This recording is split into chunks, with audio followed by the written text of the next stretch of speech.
My name is Gary, and if there's one lesson life has drilled into me, it's that you never truly know what's happening right under your own roof. People say love is built on trust, that when you find the right person, you should give them your whole heart without hesitation. But let me tell you something. Trusting blindly isn't loyalty, it's foolishness. I learned that lesson the hard way.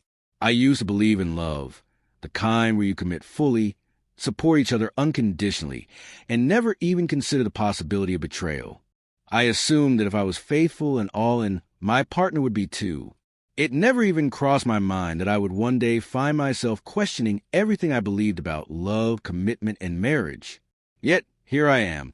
Looking back, I can see now how easy it is to be deceived when you're in love. The signs are there, but you brush them off, convincing yourself that the person you trust could never be capable of hurting you. You believe that because you're sincere, they must be too, but that's not always the case. After everything I've been through, I can't help but feel like love is nothing more than a beautifully packaged lie, a word people use without truly meaning it. If you stick around, you'll understand why I feel this way. I met Kimberly when I was 30. She was 25, full of life, and had a spark that made everything around her seem brighter. At that point in my life, I was ready to settle down, build a future, and create something real. When I met her, everything just fell into place. We could talk for hours about anything, and from the outside, we looked like the perfect couple. We dated for just over a year before I proposed. Some people might say that wasn't long enough, but I was certain I had found my person. There were no glaring red flags, nothing that made me hesitate. We shared similar interests, enjoyed each other's company, and everything felt natural, like we were meant to be. After we got married, life was good.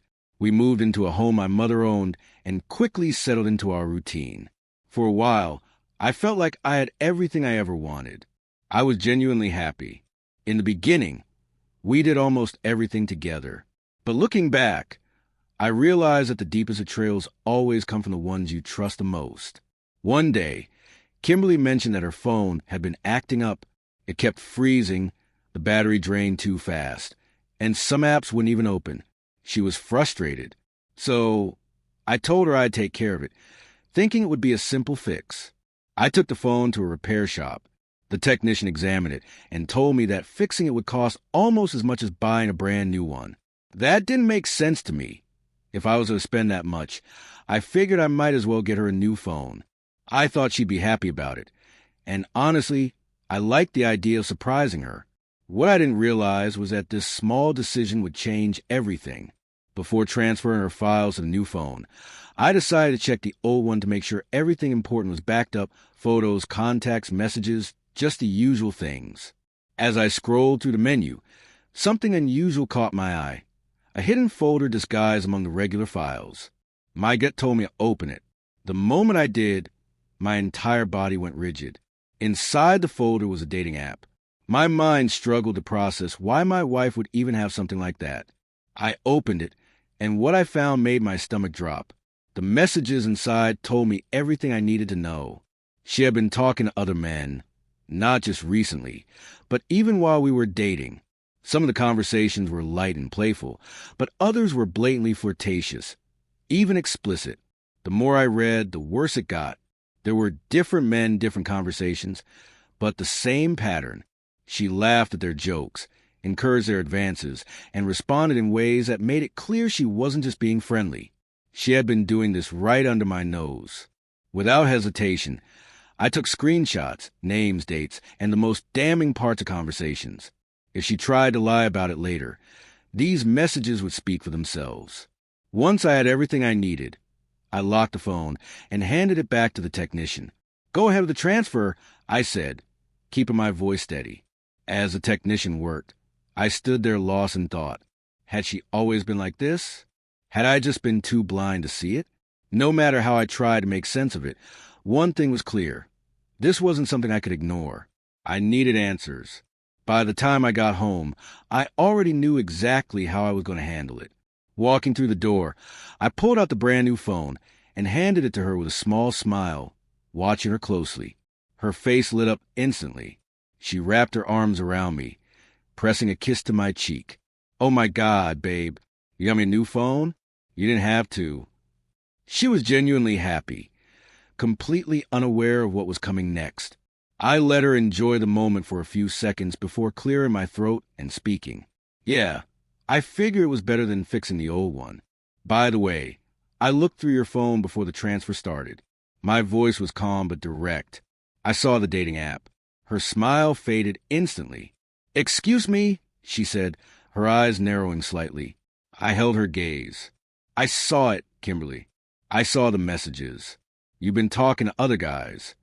For a second, she just stared at me, scrambling for a response. Then she scoffed. You went to my phone?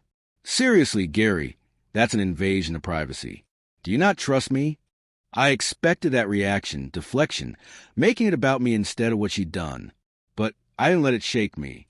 That's not the point, I said firmly. I want to know why you have a dating profile, and why you're talking to other men. Her expression shifted again. She realized I wasn't backing down. Look, I wasn't trying to do anything serious, she mumbled. I was just bored, I guess.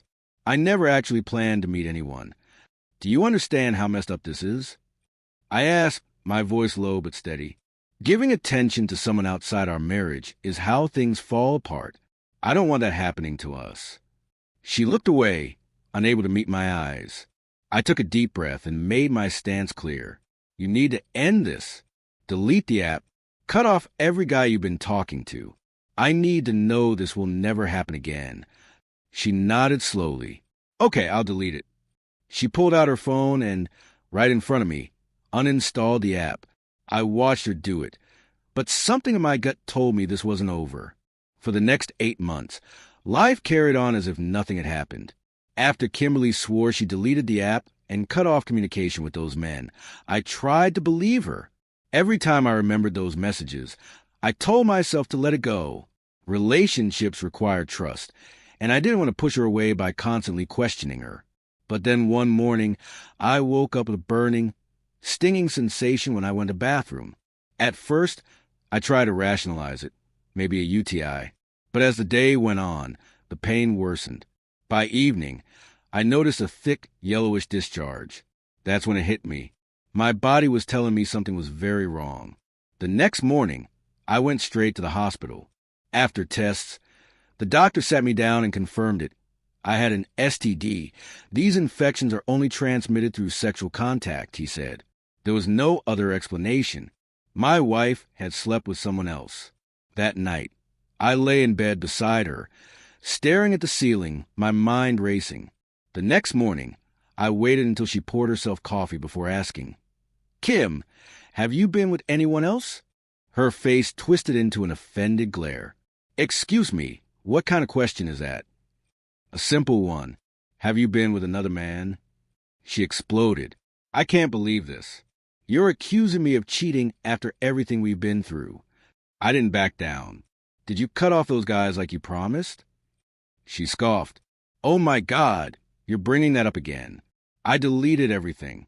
Do you know how exhausting it is to be with someone who doesn't trust you? Then hand me your phone, I said. She pulled it back. No, that's an invasion of privacy. Fine, let's go to the hospital and get tested together. She crossed her arms. I don't have to prove anything to you. That was all the confirmation I needed. The second she looked away, I grabbed her phone, unlocked it, and scrolled through messages, images, and receipts. Proof of multiple affairs, some stretching back months. I turned to her. How could you be this unfaithful? Instead of apologizing, she smirked and flipped me off. Something inside me snapped. Pack your stuff. This marriage is over. I want you gone before I get back. She thought I was bluffing. I wasn't. I left, called my lawyer, and filed for divorce immediately. When I returned 2 days later, she was gone, moved straight into another man's house. One of the guys she'd been seeing behind my back. The divorce was brutal. It wasn't just paperwork. It was untangling myself from a life I'd built with someone who never truly loved me. The pain was indescribable, but I learned never love blindly. Trust should be earned, not given freely. If someone disrespects you once, they'll do it again. Trust actions, not words. And when someone shows you who they are, believe them the first time. I don't share this for sympathy. I share it because some man out there needs to hear it.